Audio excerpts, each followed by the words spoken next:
S C او کا ایک بہت سالوں بعد پاکستان کو مہمان نوازی کا موقع مل رہا ہے.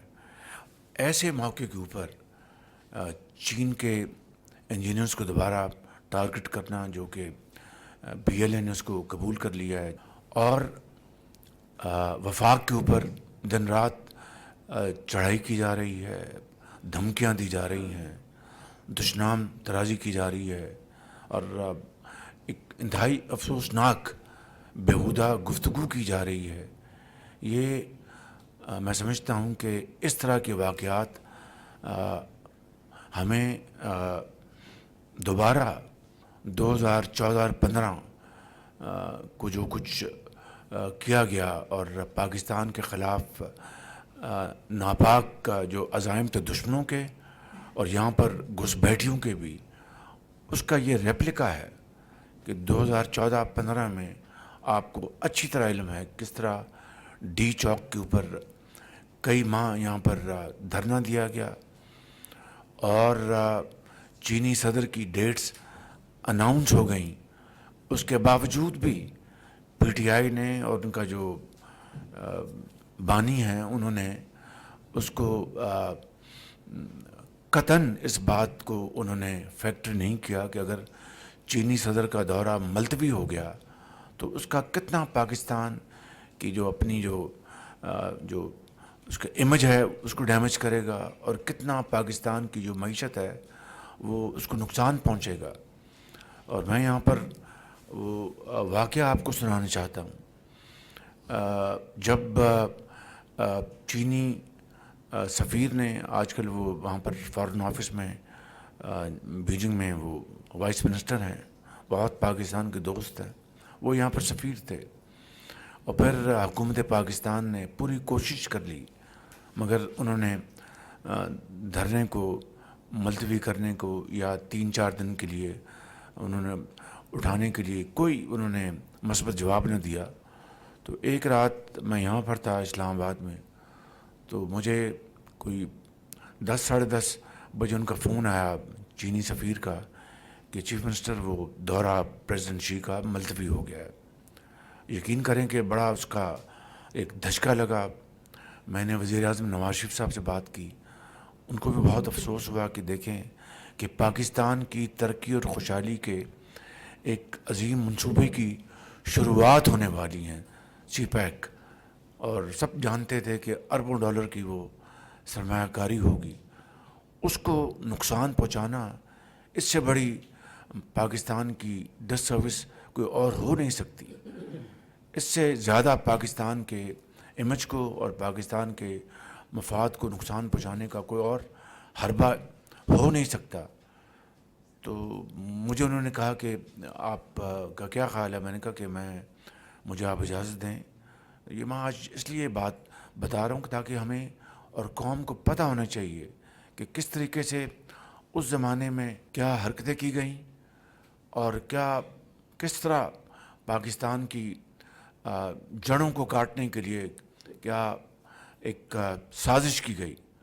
تو میں نے کہا کہ مجھے آپ اجازت دیں، میں جنرل رحیل کو ملتا ہوں. He was then the chief army staff. میں ان کو ملتا ہوں کل، اور چینی سفیر کو بھی میں لے کے چلتا ہوں اور ان سے جا کے ہم بات کرتے ہیں کہ وہ ایک ایفرٹ کریں اور یہ ہٹوائیں، ورنہ یہ معاملہ بہت خراب ہو جائے گا.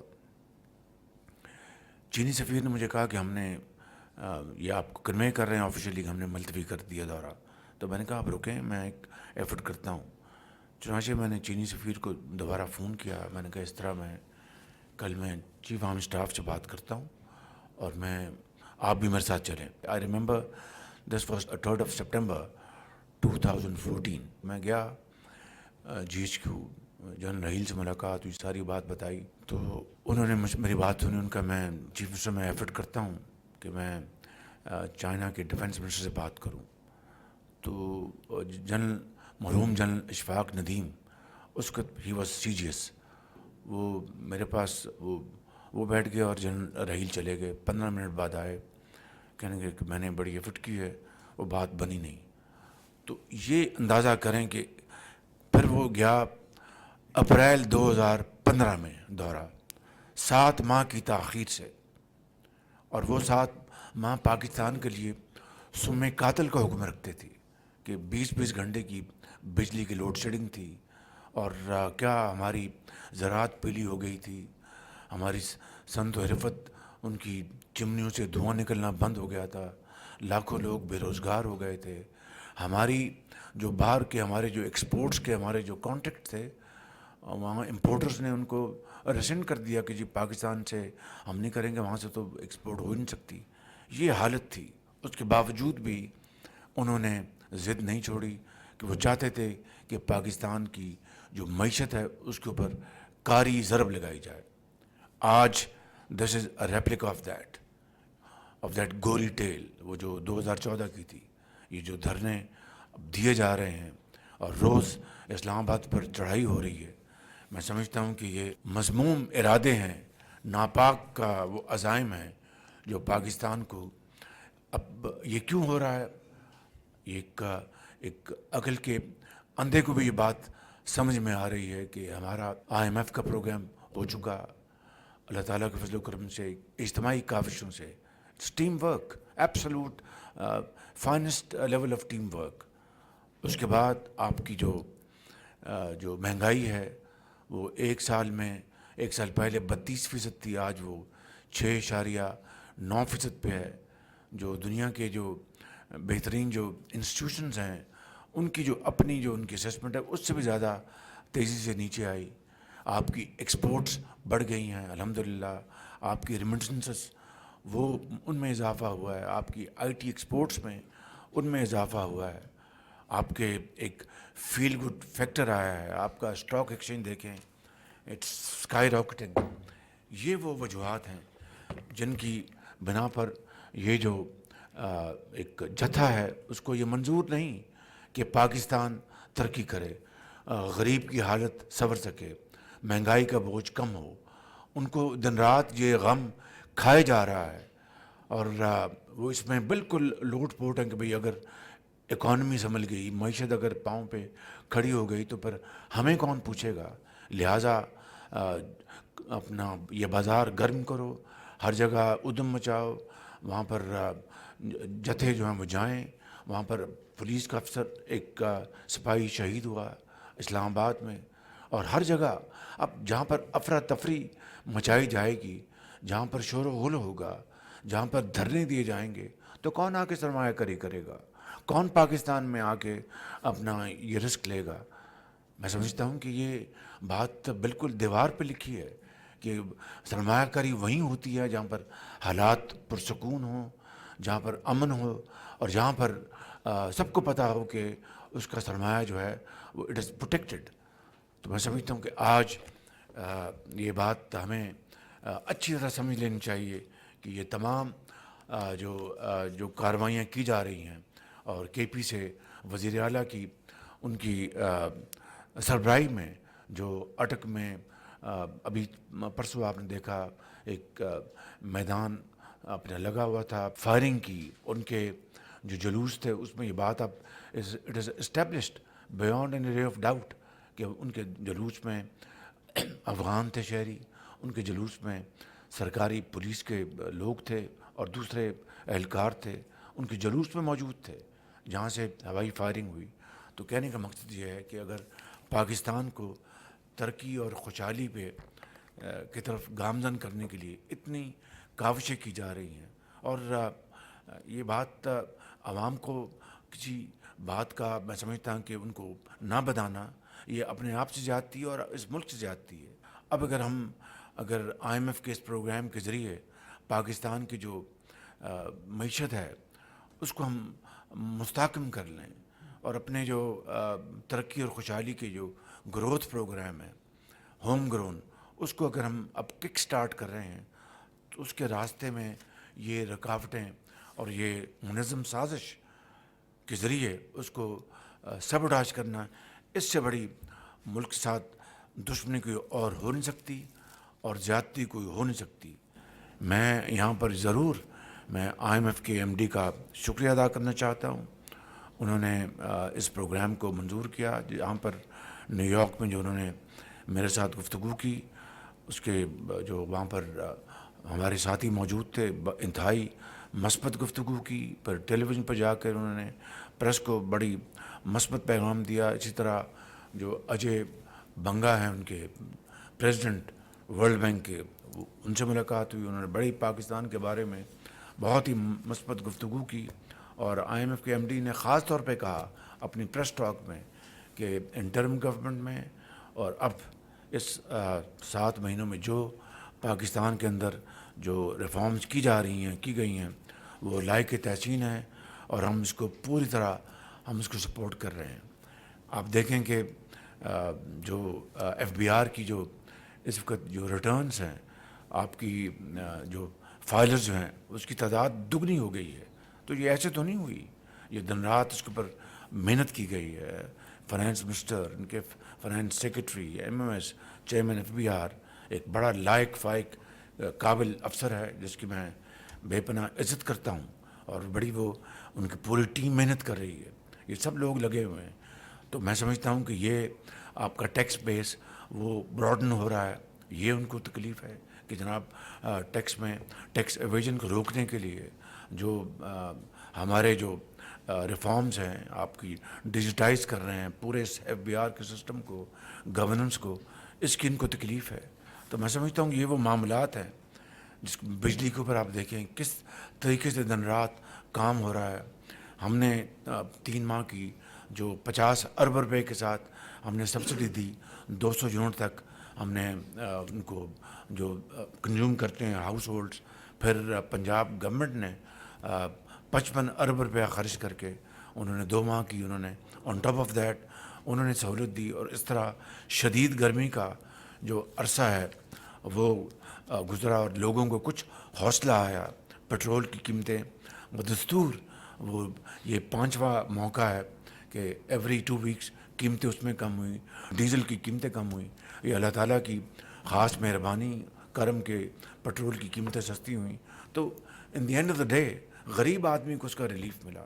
اور اب جب سعودی ڈیلیگیشن آ رہا ہے اور $2 ارب سے زیادہ ہماری ان کے ساتھ ایگریمنٹس یا ایم او یوز ہونے ہیں، تو اس سارے اس ایفرٹ کو سبوٹاج کرنا یہ پاکستان کے ساتھ سب سے بڑی دشمنی ہے. اور میں سمجھتا ہوں کہ ہم انشاءاللہ اس کو ہونے نہیں دیں گے کسی صورت بھی. I will not allow repeat of 2014-15 جو سازش ہوئی تھی. we will not allow this, we will not tolerate this, and under no circumstances this will be allowed at all, at any rate, at any cost. یہ میرا قوم سے وعدہ ہے، میں اس کو نہیں ہونے دوں گا انشاءاللہ. تو اس لیے میں سمجھتا ہوں کہ ان فسادیوں کو ان کو ابھی بھی ہوش کے ناخن دینے چاہیے. یہ اپنے زمانے میں ماسوائے گراؤ جلاؤ کے، گالی گلوچ کے اور قوم کے اندر تقسیم در تقسیم اور زہر گھولنے کے علاوہ انہوں نے کیا کیا. میں وہ بات رپیٹ نہیں کرنا چاہتا.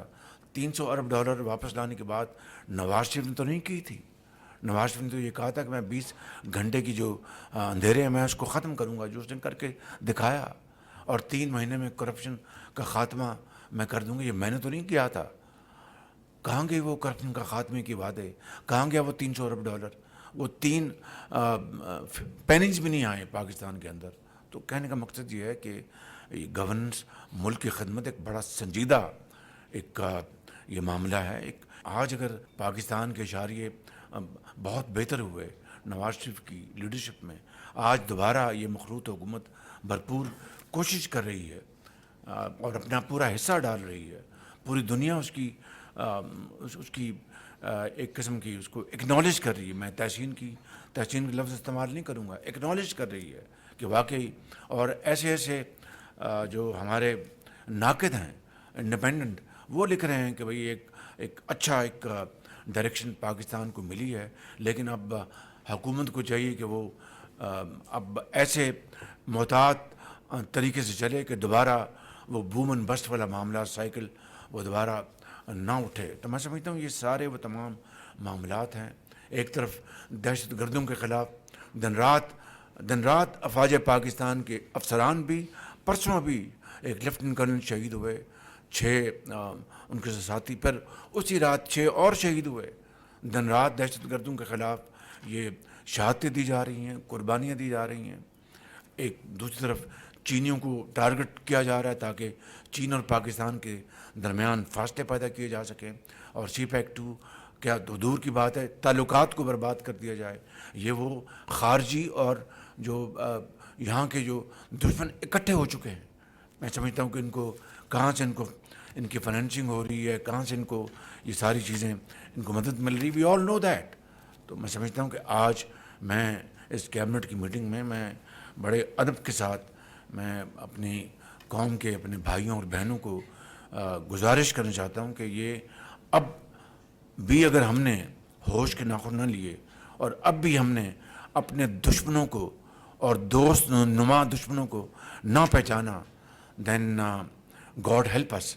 اس لیے میں سمجھتا ہوں کہ ہمیں آج اس بات کا ہر طور فیصلہ کرنا ہے کہ ہم انشاءاللہ اس جو پچھلے 7 ماہ میں اجتماعی کاوشوں سے اور دن رات کی محنت سے جو ہم نے اچیو کیا ہے, نہ صرف ہم نے کسی صورت اس کو ہم نے نہیں کھونا بلکہ اس کے اوپر ہم نے مزید اضافہ کرنا ہے اور دن رات محنت کرنی ہے. انشاءاللہ پاکستان ضرور مشکلات سے نکلے گا, ضرور اپنا کھویا ہوا مقام اقوام عالم میں ضرور حاصل کرے گا. شرط یہ ہے کہ محنت اور محنت, اس کے علاوہ کبھی پھونکوں سے جادو ٹونوں سے کسی قوم نے نہ ترقی کی ہے نہ کبھی اپنا مقام حاصل کیا ہے. یہ واحد طریقہ یہ ہے کہ untiring efforts, blood, sweat and hard work, that is the only way forward. میں ان الفاظ کے ساتھ ایک مرتبہ پھر آپ سب کا شکریہ ادا کرنا چاہتا ہوں. وزیر